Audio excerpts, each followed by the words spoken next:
Hello ladies and gentlemen, welcome to the Raw Review, August 27th. Now let's get into this review. First part of the review, you have Cole and Lawler talking.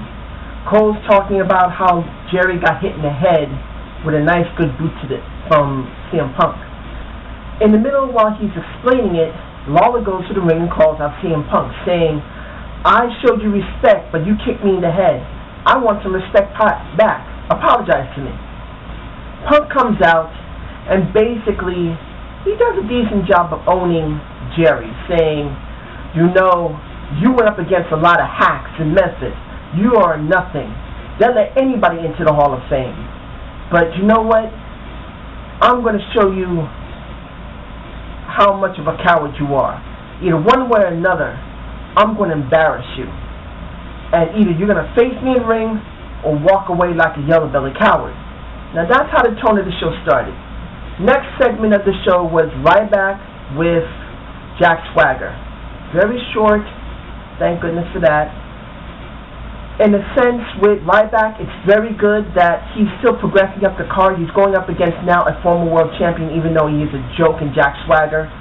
And right now with Jack Swagger, either he should stay on Superstars or leave the company and go to, how can I even say this, TNA.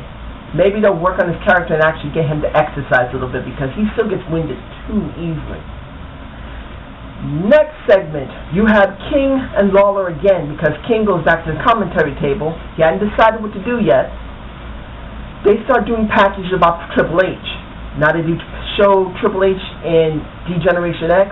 Later throughout the night they show him in the Cerebral Assassin mode and the King of Kings. With that I can say it's a lot to take down your throat, but it is the right thing to do for the segment he's about to do tonight because they say he's going to explain if he's going to stay or not.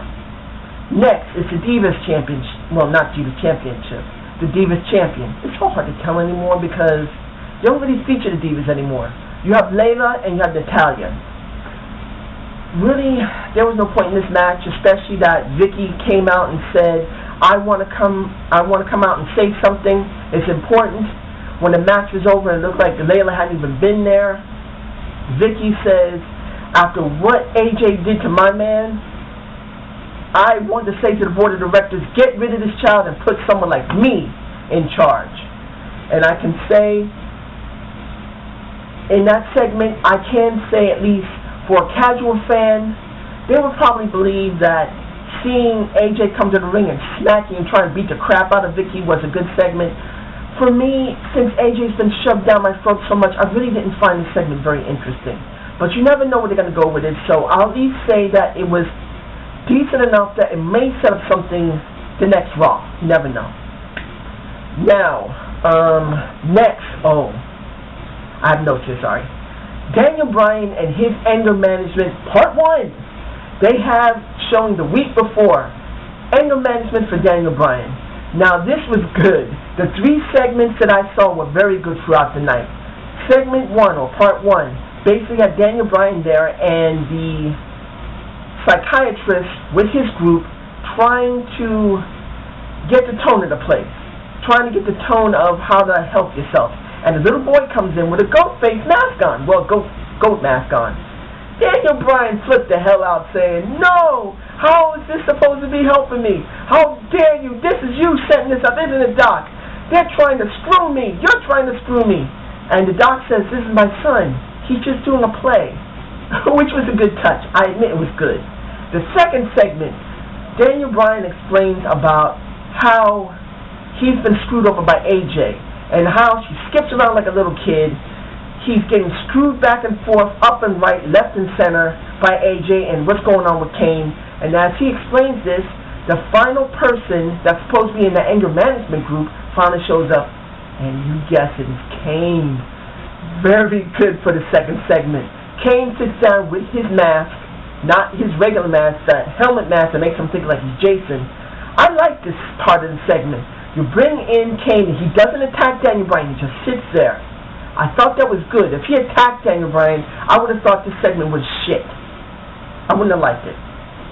Third part of the anger management, you have Kane talking about his life, being the son of someone who's an evil bastard and pallbearer, who had his original parents that he thought was his full parents get burned by his brother. Burying his brother twice, he basically says everything about his life and freaks the hell out of the entire group of people.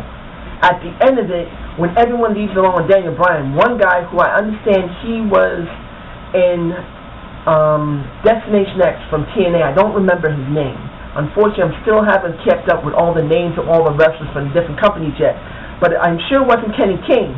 But this guy, supposedly he was a good wrestler, pats Kane on the leg and said, "You did good." Kane was about to choke slam him, but didn't. I thought that was a perfect touch to show that Kane is supposedly not really changing, but is thinking about it.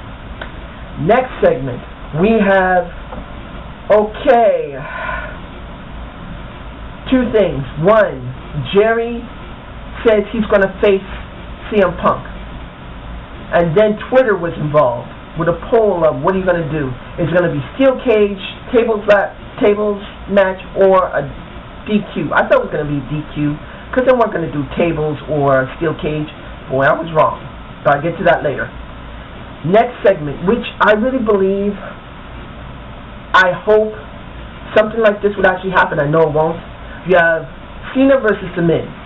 It wasn't for the IC title. From what I understand, Cena did something stupid last week, and the WWE is punishing him. You know what? This match wasn't a bad match. I'm not going to say that it was totally boring and there was botches. There were very few botches, or almost none. And Cena and Miz have always been known to be able to, when they can decide to actually put on a decent show, they can. They did. Miz did very well.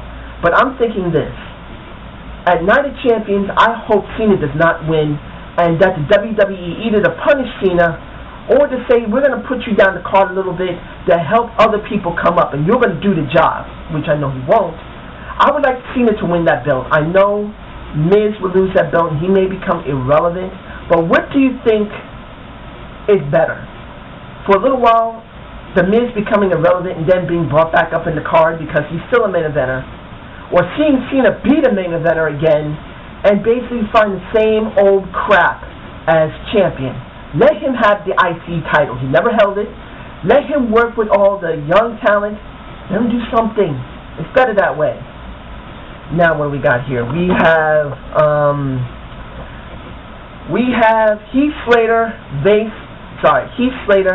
facing Santino Marella.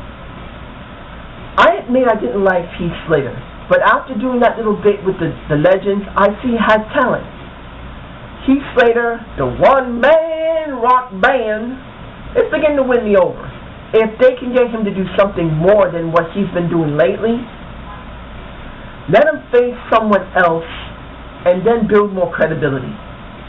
I still believe he needs to go after a legend or two to really begin to get more over with the crowd. We need him to have a legend. I still said he should go up against Rikishi because Rikishi rubbed his fat ass in his face. I really felt like felt that would have been the best beginning feud for him where he could actually get over. Winning over Sin Cara is not that much of an increase. And facing Santino when it comes to Oksana, it's funny seeing the Cobra horny as hell wanting Oksana. And who wouldn't want Oksana? A nice piece of ass. She looks good. But anyway, Santino wins. The Cobra did the job. Beaten. Heath sold it decently well. Now you have the Funkasaurus and Sin Cara versus Cody Rhodes and Damien Sandow. I can say the match was okay. I can say the dancing afterward with Sin Cara, Brodus Clay, and my love, my all, my Naomi of the Funkadactyls. I do love her very much. She's a very beautiful woman. I'd marry 100 times if she let me. But essentially, what really stood out from this was Damien and Cody and their interaction. The very first segment, when they first came out to the ring together, and you could see a chemistry already at the very moment they both spoke about one another. It would be good if they were a tag team. Let them have the straps. Let them go up against all the other groups, including, actually I hope they don't go up against the Usos because I really hope the Usos win. I'm going to probably make a video on that. But I would like to see them go up against everyone, primetime players, go up against Primo Evico, go up against R-Truth and Kofi. Let them go up against Tyler Rex and Kurt Hawkins hopefully not having the Chippendale type of dance again. I want to see them become the tag team champions. They'll do good. Now you have R-Truth and you have Daniel Bryan having their match. The match was more interesting than normal for either one of them. That R-Truth got Bryan to basically get counted out because he did the yes chant. Bryan did his best to stay calm at the very beginning of it as he came down the ring. I believe he did very good in this segment. And blowing up afterward just made it more interesting. I'm still not fond of the storyline having Kane and Daniel Bryan with AJ. I really don't like it. But the segments inside the storyline, some of them will be showing at least some promise of giving them some variation. You can see that Daniel Bryan has the ability to bring the crowd in and actually be interacting with them. And R-Truth with Little Jimmy, not bad. It's not a bad gimmick. It's doing well and it's getting over. Now here comes the interesting part. I had to see this Raw twice because I was busy getting some paperwork together because unfortunately because of my injury I've been very busy trying to get my life straightened out. So I didn't really see all of Raw. I was very busy. So the segment with Triple H and saying is he going to stay or go, I thought at first that the segment was okay, the first 8 minutes of it, and then I thought the remaining 7 was crap. I really didn't look at what was going on, and when I reviewed it later into the next morning, I realized that the segment was actually really good. He knows how to work the crowd well. He knows how to bring the people in, and he actually said in the very beginning of the segment, the first 4 minutes, something I said in my first 2 videos when I first put up on YouTube. I'm going to connect my Chris Benoit Part 2 to this, because what he said in the very beginning, after he didn't say anything for 3 minutes, hey, let's get to the meat of this, am I going to stay or not? What he said in that part, saying how wrestlers are about knowing when to leave the business when you're hurt and don't want to lose so much, I'm going to connect the video just for that, because I thought that Triple H actually put some real truth into it. But of course this is a work. He's trying to basically get the crowd more interested in him. I think he'll be back by Survivor Series, or at least the latest will be the Royal Rumble in some capacity. If it's not the actual match, it'll be something else. I thought it was a decent match, decent segment. Now when it comes to the next segment, you have first Jericho's music hit. I thought, and both times when I looked it over, it really seemed like Jericho was coming back. But when Dolph came out, that really made an impact. And many people think Dolph is nothing but a bastard. That he actually did that to Y2J. That maybe he might have pushed himself up a tiny bit up in the standings of the card. Not very much, just a tiny bit. That little segment did well. But I have to admit, the tag team match with him and with ADR against Sheamus and Randy Orton kind of pushed him back down. He didn't win the match. He got pinned by the very person he's been pinned by several weeks already, nearing a month or so, Sheamus. This match didn't have to have Dolph be jobbing. He didn't have to. It could have been a DQ or a count out or something. Dolph didn't have this job like this. So I didn't really like this segment. The match was okay. They did a decent work match, but I didn't like it. Now, here comes the match with Zack Ryder and David Otunga. The match was just a match. Wasn't a great match. It was just thrown together. Having Kane come out, though, made it interesting. Seeing Kane motionless, sitting at the commentary table, and Josh Matthews acting terrified, having to run away, which was good. I thought the most interesting thing of the match, where you would think he's going to basically chokeslam Zack Ryder, and he doesn't. He chokeslammed David Otunga. It doesn't really say he's becoming a face now. It doesn't really say that he's becoming friends with Zack Ryder. But it could say he may become obsessed with Zack Ryder. Now that would be an interesting thing. He doesn't do a huge amount of obsessions with people all the time. He'll destroy people, and usually has an obsession with commentators. But this time around, having a session of Zack Ryder, doing something with that, might be interesting. At least it may just get him out of that little dealings with Daniel Bryan. I'd rather see him be bothering with Zack Ryder than Daniel Bryan. Now, finally, you had the Jerry Lawler CM Punk. I hated it. I thought it was going to be good. You hear it's going to be in a steel cage. You thought it was going to be good. No. I don't even want to comment on it. This Raw was a C average show. That's all I'm going to really say. So, I wish to say, I hope you enjoyed the Zane's View. Subscribe and comment. Have a good day.